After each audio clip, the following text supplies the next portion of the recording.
The Royal Enfield Continental GT750 has now been spotted undergoing road testing. But like many prototype sightings, the real significance isn't simply the fact that the bike is out on public roads, it's what its presence suggests.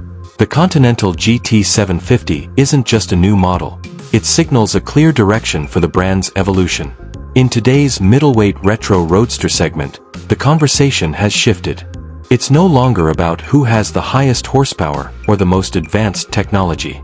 What matters more now is balance between character, everyday usability, and price positioning.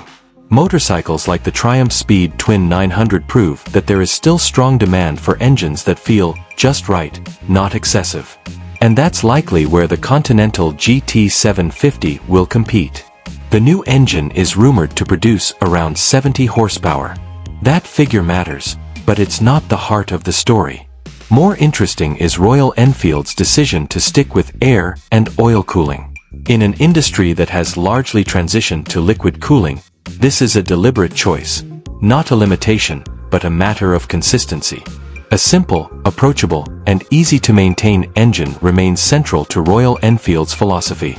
The increased displacement provides additional performance headroom, but it doesn't fundamentally change the bike's character.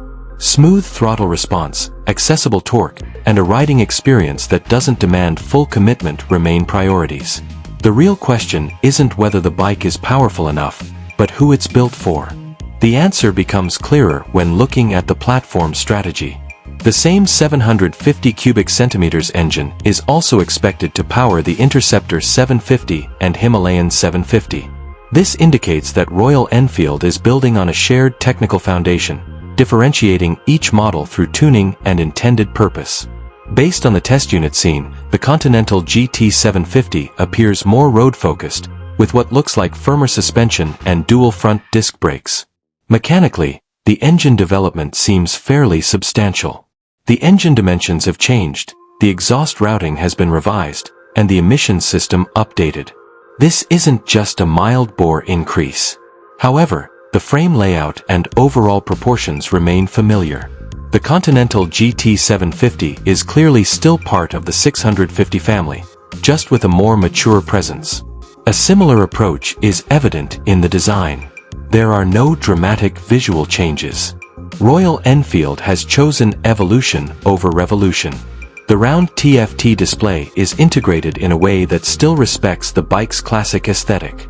Details such as the turn signals and bar-end mirrors have been updated, not to stand out, but to meet modern global expectations.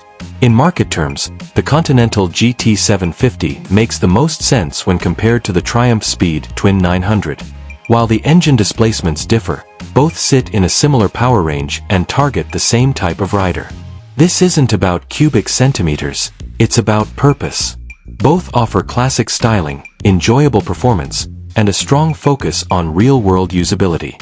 Strategically, the arrival of a 750 cubic centimeters lineup also reflects Royal Enfield's ambitions beyond India.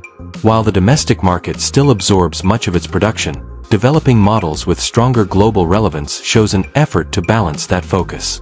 The role of Royal Enfield's UK Development Centre is crucial in ensuring these motorcycles are internationally competitive without losing the brand's core identity. Ultimately, the Continental GT750 isn't about delivering a dramatic surprise. It represents steady, measured growth. In an industry increasingly split between extreme technology and pure nostalgia, this approach places Royal Enfield squarely in the middle.